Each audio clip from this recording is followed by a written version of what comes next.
आज की कहानी सुनाऊं उससे पहले एक छोटी सी कहानी आपको सुनाता हूं स्पेन की। स्पेन में एक करीब 28 साल के नौजवान को अभी सजा हुई है, 15 साल की। हालांकि ये कैसे सजा है, क्यों है, इतना कम क्यों है, अलग अलग देशों के कानून और वहां की सजा के सिस्टम को भी समझना बड़ा जरूरी है। तो धीरे धीरे करके उनके बारे में भी जानूंगा, फिर आपको भी बताऊंगा। लेकिन ये मैं क्यों कह रहा हूं 15 साल की, और ये जो सजा है किस लिए हुई। इसी कहानी अपने आप में बड़ी खौफनाक और विभत्स है, और कई बार सोचने के बाद भी यकीन नहीं होता कि ऐसा कुछ हो सकता दुनिया में। लेकिन क्राइम की दुनिया में सब कुछ मुमकिन है। अल्बर्टो सांचेज गोम्स 28 साल का एक नौजवान है। इसके ऊपर इल्जाम था अपनी मां के कत्ल का। इसने 2019 में अपनी मां का कत्ल किया था, और उसकी वजह यह थी कि अक्सर इसका अपनी मां के साथ झगड़ा होता है। हर बच्चों का माँ बाप का कई बार झगड़ा होता है, लेकिन इस झगड़े के बाद इसने कत्ल कर दिया। इस कत्ल के बाद करीब 2 हफ्ते तक एल्बर्टो गोम्स की मां अपने घर से बाहर नहीं निकली। पड़ोसियों ने देखा नहीं, पड़ोसियों को कुछ डाउट हुआ। उन्हें यह भी पता था कि एल्बर्टो हमेशा लड़ता है, झगड़ता है, आवाजें आती थी लड़ाई झगड़े की। तो जब 2 हफ्ते तक मां नहीं मिली, दिखी नहीं, तो किसी पड़ोसी ने पुलिस को फोन कर दिया और कहा कि उन्हें कुछ डाउट है, आजकल एल्बर्टो की मदद दिखाई नहीं दे रही है। तो कहीं उन्हें कुछ हो तो नहीं गया, क्योंकि अगर वो कहीं बाहर जाती है शहर से तो किसी न किसी नेबर को पता कर जाती है। इस बार ऐसा कुछ नहीं है। तो एल्बर्टो के बिहेवियर पे भी उन्हें डाउट था, पुलिस को बताया। तो पुलिस जो है वहां पे वो पहुंचती है। ये ईस्टर्न मैड्रिड की कहानी है, स्पेन की। तो पुलिस पहुंचती है, एल्बर्टो से पूछताछ करती है। वो कहता है कि मेरी माँ कहीं बाहर गई है। लेकिन फिर पुलिस कहती है कि मुझे घर की तलाशी लेनी है। पुलिस जब घर के अंदर दाखिल होती है तो अजीब सा मंजर देखती है। एक तो अजीब सी स्मेल आई। फिर उसने देखा कि फ्रिज में कुछ मांस के टुकड़े पड़े हैं। पता चला वो इंसानी मांस के हैं।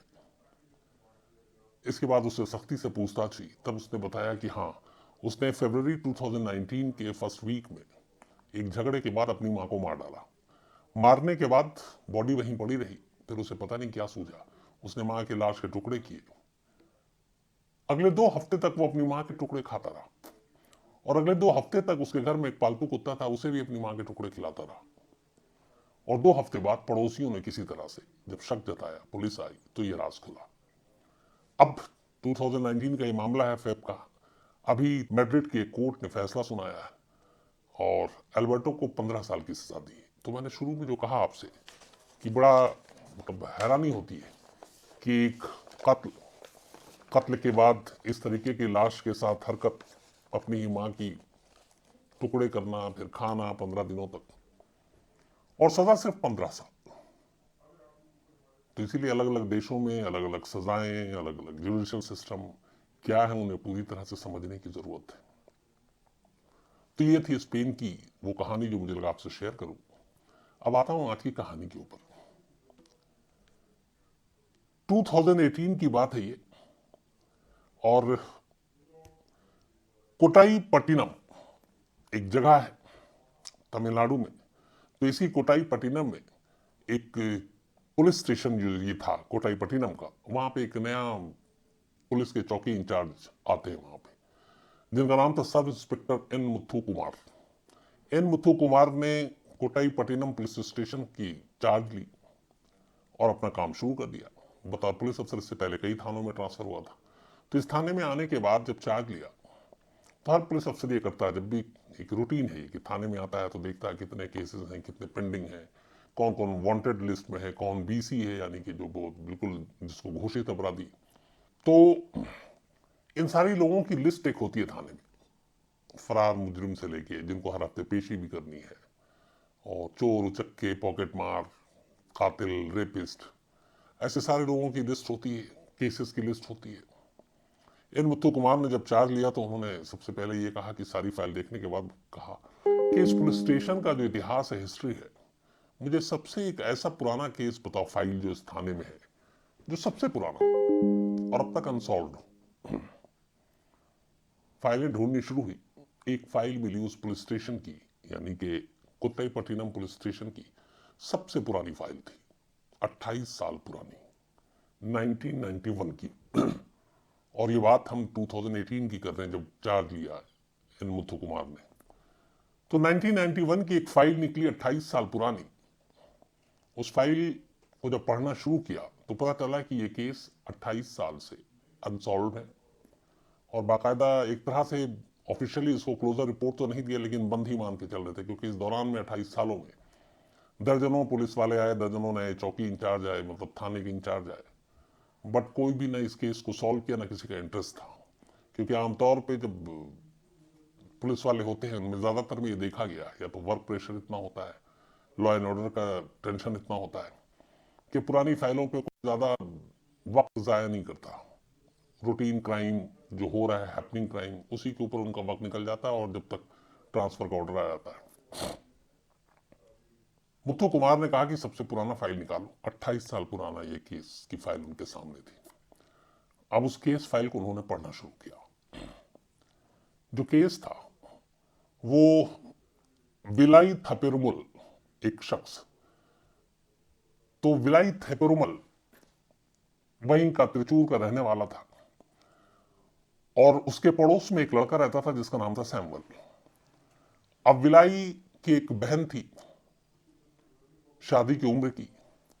सैमुअल अक्सर उसकी बहन को छेड़ा करता था। इस बात को लेके बहुत कई बार लड़ाई भी हुई, दोनों में बहसा बहसी भी हुई, लेकिन कोई ऐसी चीज या ऐसी वारदात नहीं हुई थी। लेकिन 31 मई 1990, 31 मई 1990 को विलाई थपेरुमल की बहन जा रही थी, और सैमुअल ने उसे फिर से उसके साथ बदतमीजी की, छेड़खानी की। इत्तेफाक से विलाई थपेरुमल भी वहां से गुजर रहा था, उसने ये देखा अपनी आंखों से। इसके बाद वो सैमुअल से भिड़ गया, दोनों में झगड़ा हुआ। उस वक्त विलाई थपेरुमल के पास एक पेन नाइफ था, उसने उससे उस पर हमला कर दिया। सैमुअल जख्मी हो गया। लोग बाकी जब आए तब तक वो भाग गया वहां से, विलाई उसको मारकर। लोगों ने सैमुअल को हॉस्पिटल में एडमिट कराया, लेकिन अगले दिन सैमुअल की मौत हो जाती है। पुलिस मर्डर का केस दर्ज करती है और विलाई थपेरुमल की तलाश शुरू करती है। एक दिन के अंदर अंदर ही वो अरेस्ट भी हो जाता है। सैमुअल के कत्ल के इल्जाम में विलाई थपेरुमल को पकड़ लिया गया। पकड़ने के बाद अदालत में उसे पेश किया गया। चार्जशीट भी दाखिल हो गई, लेकिन अभी मुकदमे का फैसला नहीं आया था। अभी सेशन कोर्ट में ये मुकदमा चलना ही था। इसी दौरान में 1991, इस इंसिडेंट के करीब साल भर बीते थे, एक साल हो गया था अभी तक विलाई थपेरुमल को जेल में रहते हुए, और अभी मुकदमे की सुनवाई में 3, 4, 5 साल और लगता सेशन कोर्ट का फैसला। लेकिन 1991 में जो वहां की लोअर कोर्ट थी, उसने विलाई थपेरुमल को जमानत दे दी। जमानत इसलिए दी, उसका ग्राउंड जो था वो दो था, बाकायदा वो केस फाइल में सब कुछ लिखा था। एक, विलाई थपेरुमल का पुराना क्रिमिनल रिकॉर्ड नहीं था, वो पेशेवर मुजरिम नहीं था। दूसरा, ये जो इंसिडेंट हुआ था ये प्री प्लान नहीं था, मतलब पहले से उसने सोच के कत्ल नहीं किया था। उसने उसकी बहन को छेड़ा, उसे गुस्सा आया, दोनों में हाथापाई, उसने पेन नाइफ निकाला, उससे उस पर हमला किया, और हॉस्पिटल में अगले दिन सैमुअल ने दम तोड़ दिया। तो ये एक तरह से गुस्से में मारपीट की वजह से भी इसको कत्ल की गिनती में आप रख सकते हैं। तो इन्हीं दोनों चीजों को देखते हुए अदालत ने विलाई थपेरुमल को 1991 में, मतलब कि सैमुअल के कत्ल के एक साल के अंदर अंदर जमानत दे दी, क्योंकि चार्जशीट दाखिल हो चुकी थी, कोर्ट में मुकदमा शुरू हो चुका था। अब विलाई थपेरुमल 91 में बाहर आता है। बाहर आने के बाद जमानत की जो अवधि थी, म्याद थी, वो खत्म हो जाती है, लेकिन वो जेल नहीं लौटता। जेल वाले जब इस बात को ध्यान देते हैं कि इस कैदी की जमानत इतनी तारीख तक थी, इसके बाद इसको वापस आना है, तो उसकी खोजबीन शुरू होती है। लोकल पुलिस को इन्फॉर्म किया जाता है, कोर्ट के जरिए ऑर्डर आता है। अब पुलिस पीछे लगती है। कोटाईपट्टिनम पुलिस स्टेशन के लोगों को लगाया जाता है, वो ढूंढते हैं, पता चलता वो तो गायब है। शुरुआत में पुलिस जोरों शोर से तलाश करती है, लेकिन विलाई थपेरुमल का कोई सुराग नहीं मिलता। धीरे धीरे वक्त बीतता है, पुलिस वालों का जोश भी ठंडा हो जाता है। उनके पास और भी केस थे, वो उसमें लग जाते हैं। इसके करते करते 1 साल, 2 साल, 3 साल, 4 साल, 5 साल, 10 साल, 28 साल बीत जाते हैं। 91 का भागा हुआ कत्ल का एक मुलजिम 28 साल से पुलिस की आंखों में धूल झोंक कर भागा हुआ है। 28 साल बाद इसी कोटाईपट्टनम पुलिस स्टेशन में एक नया सब इंस्पेक्टर आता है, नया इंचार्ज आता है, और वो कहता है कि मुझे सबसे पुराने केस की फाइल दो, और यही वो केस था।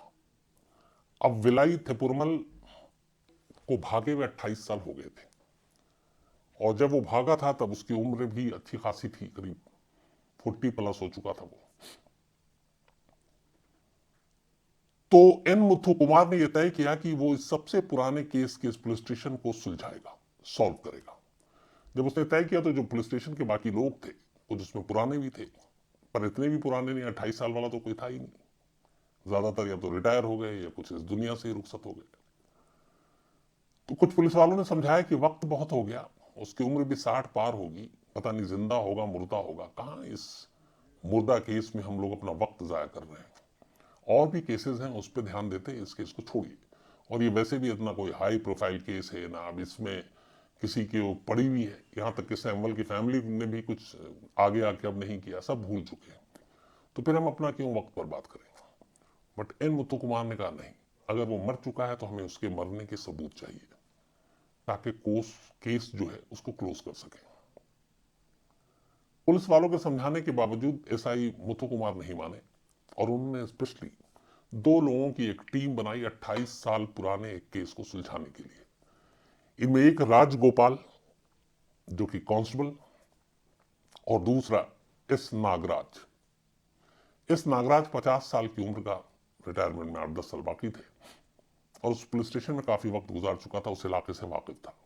इसीलिए सब इंस्पेक्टर ने इन दोनों कांस्टेबल को सिर्फ इस केस पे लगाया कि कोशिश करते हैं, बाकी आगे देखते हैं, तुम पता करो कि क्या हो रहा है।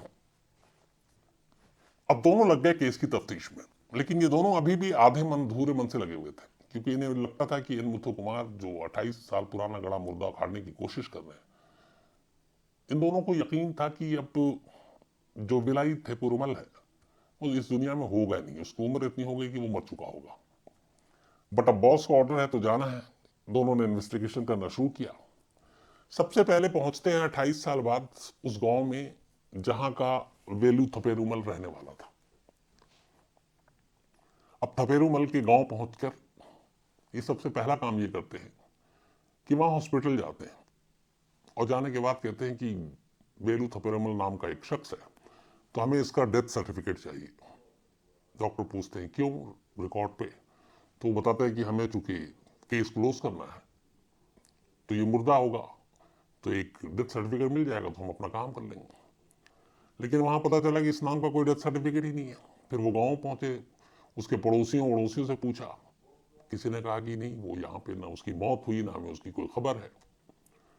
अब बड़ी परेशानी। इसी दौरान में एक मुखबिर के जरिए पता चला कि वेलू थपेरुमल का एक बेटा है, और ये तिरुनेलेवली जगह है, तिरुनेलेवली, वहां पे रहता है। अब ये था कि वो शादीशुदा था, उसका बेटा हो सकता है। पुलिस खैर उस मुखबिर के कहने पे उस गांव में पहुंचती है। ढूंढते ढूंढते आखिरकार वो विलायत थपेरुमल के बेटे के पास पहुंचती है। लेकिन जब वो बेटे से मिलती है तो दोनों कांस्टेबल हैरान रह जाते हैं, इसलिए कि जो उसकी उम्र थी वो काफी कम थी। अब अगर 28 साल से भागा हुआ शख्स, और अगर वो दुनिया में नहीं है, तो एक तो ये बेटा कैसे पैदा हुआ और इतना यंग है। तो पहली चीज बेटे से मिलकर दोनों कांस्टेबल को लगा कि वो मरा नहीं, जिंदा है। इसके बाद अब उन्होंने गुपचुप तरीके से अपनी जांच आगे बढ़ाई। पता चला कि उसने एक दूसरी शादी की थी, और उसी दूसरी शादी से उसका ये बेटा था, और दूसरी बीवी और बेटे इस गांव में रहते थे जिसका मैंने जिक्र किया। लेकिन इसकी पहली बीवी भी जिंदा थी। अब इस दूसरी बीवी के गांव में बेटे में इन दोनों ने मिलकर अपने सारे सुराग ढूंढे, लेकिन कोई फायदा नहीं, कोई मिला नहीं। हफ्ते महीने बीत गए। फिर इन्हें पता चला कि इनकी पहली बीवी जो रहती है वो किसी और जगह रहती है, वो रहती है नाम्बियूर में। अब ये दोनों भटकते भटकते नाम्बियूर पहुंचते हैं। नाम्बियूर में जाने के बाद अब ये इस नाम से पुकार रहे हैं, विलायू थपेरुमल। इस नाम का हर शख्स मना कर दे कि यहाँ पे वो किसी को जानता नहीं, किसी को जानता नहीं। और जबकि था वो उसी गांव में, लेकिन नाम कुछ और रख रखा था। उसने विलाई था पेरुमल जब पुलिस की गिरफ्त से भागा बेल पे, तभी उसने बदल लिया था। अब पुलिस गांव में डेरा डाली हुई, उसे उम्मीद है कि यहीं मिलेगा, लेकिन मिल नहीं रहा। इस नाम के शख्स को कोई जानता नहीं है। बड़ी मुश्किल से फिर एक मुखबिर मिला और उसने एक पुराने सोर्स के जरिए बताया कि असल में उसका नाम विलयू थमानी है और आप विलयू थपेरमल के नाम से उसे ढूंढ रहे हो, और ये उसका नया नाम है, नई पहचान है, और इसी नाम से उसने अपने आधार कार्ड से लेकर राशन कार्ड सब बनवा रखे। अब वो दोनों ने सबसे पहले उसकी ये जो राशन कार्ड और आधार कार्ड इसकी डिटेल निकलवाई। उसमें देखा 28 साल पुरानी उसकी तस्वीर से मिलान कराया कि अगर वो बूढ़ा होगा तो कैसा लगेगा। शक्ल लगभग मिल गई। आजकल बहुत सारे ऐसे ऐप हैं, बीच में चला था, आजकल तो बंद हो गया, कि आप 10 साल पहले कैसे लगेंगे या 10 साल बाद कैसे लगेंगे। मैंने भी ये वाले में अपने आप को देखा था कहीं। तो खैर, आधार कार्ड के जरिए पता चल गया कि ये वही शख्स है। उन्होंने भेजा अपने थाने में भी, थाने वाले ने कंफर्म किया। अब उसके बाद ये उसके घर के इर्द गिर्द बैठ गए, लेकिन वो घर से गायब। हफ्तों फिर बीते, क्योंकि वो रहता था कहीं बाहर। फिर एक दिन आखिरकार ये शख्स अपने घर आता है। जैसे ये घर आता है, ये दोनों की नजरें गिद्ध जैसी उसी घर पे लगी हुई थी। वो उसको भापते हैं, फिर वो बाहर निकलते हैं, इंतजार करते हैं, पकड़ते नहीं है। जब उन्हें कंफर्म हो जाता है ये वही शख्स है, हर तरह से गुपचुप तरीके से उसकी फोटो भी खींचते हैं, सब करते हैं। फिर वो अपने लोकल पुलिस को इन्फॉर्म करते हैं, पुलिस की टीम आती है, और आखिरकार 28 साल के बाद विलाउ थपेरुमल पुलिस के हाथ लगता है। पुलिस जब गिरफ्तार करके उसको वापस लाती है थाने, तो बता देता कि हाँ मैं वही हूं। 1991 में भागा था, 2018 में, बल्कि 19 में पकड़ा गया, 18 में ये केस दोबारा खुला था। उसके बाद 2021 में वहां की सेशन कोर्ट ने अपना फैसला सुनाया और इसको उम्र कैद की सजा सुना दी। तो अभी इसी साल ये फैसला आया है। 28 साल तक चकमा दिया पुलिस को, उसके बाद अब पिछले 2 साल से जेल में है, और अब फैसला आया है इसी साल जनवरी में, और उम्र कैद की सजा दी गई है। अब यहां पे फिर वही है कि कानून के जानकारों का मानना है कि जिसने पहला कत्ल किया था 1991 में, वो कत्ल एक तरह से हादसा था। उसकी बहन को छेड़ा, गुस्सा आया, उसने मारा, अगले दिन हॉस्पिटल में उसने दम तोड़ दिया। तो ये 91 में बेल जंप करके भागता नहीं, तो शायद 2000 से पहले ये जेल के बाहर भी आ जाता। अदालत शायद 7 साल की सजा देती। उम्र कैद भी अगर देती, आप ऐसे समझिए, तो उस वक्त उम्र कैद हमारे यहाँ 14 ही साल गिना जाता था। तो अगर 91 के जुर्म के लिए उसे उम्र कैद देती, 1 साल जिसमें वो काट चुका था 90 में, तो 90 से 2004 में वो आजाद और बरी होता। लेकिन वो भागा, और जिस जुर्म के लिए उसे उम्र कैद नहीं होनी थी, अब 2021 में उस जुर्म के लिए उसे उम्र कैद की सजा दी गई। इस वक्त उसकी एज 66 ईयर है, 66 साल। तो कई बार ऐसी चीजें भी होती हैं कि आप एक सजा से बचने के लिए आप इतना बड़ा गुनाह कर देते हैं कि कहीं उससे ज्यादा आपको बड़ी सजा मिलती है। वेलु थपेरुमल के साथ भी यही हुआ। जिस जुर्म के लिए उसे कम सजा मिली थी, अब उम्र कैद मिली। और सबसे बड़ी बात यह है कि अब 66 साल की उम्र में उसे जेल की सलाखों के पीछे रहना पड़ेगा। तो ये थी आज की कहानी। इस कहानी से एक सबक ये है कि अगर पुलिस वाला दिल से चाहे कि किसी केस को सॉल्व करना है, तो बहुत सारे रास्ते निकल आते हैं सुलझने की। एन मुथु कुमार ने अगर इस थाने में आने के बाद ये तय किया कि मुझे इस थाने का सबसे पुराना वो केस का फाइल दो जो अनसॉल्व है, मुझे उसको समझना है, केस सुलझाना है, ना सुलझे तो क्लोज करना है, लेकिन किसी तर्क, किसी दलील के साथ। और ये हुआ, थोड़ी सी मेहनत रंग लाई, और 28 साल से भागा हुआ कानून का एक मुजरिम कानून की गिरफ्त में आया। तो ये एक लगन होती है, एक ख्वाहिश होती है, एक काम का जज्बा और जुनून होता है, जिसकी वजह से ये केस सॉल्व हुआ। तो सलाम है उस सब इंस्पेक्टर मुथु कुमार को, जिनकी बदौलत ये केस सॉल्व हुआ। ऐसे बहुत सारे अपने देश में पुलिस अफसर पड़े हुए हैं जो ऐसी जुनूनी है, और उनकी वजह से बहुत सारे ऐसे केस सॉल्व हुए। मैं फिर कभी उनकी आपको कहानी सुनाऊंगा। दोस्तों, अगर आज की क्राइम की सच्ची कहानी आपको पसंद आए तो कमेंट बॉक्स में अपनी राय जरूर दें और आने वाली सच्ची कहानी सुनने के लिए चैनल को जरूर सब्सक्राइब करें।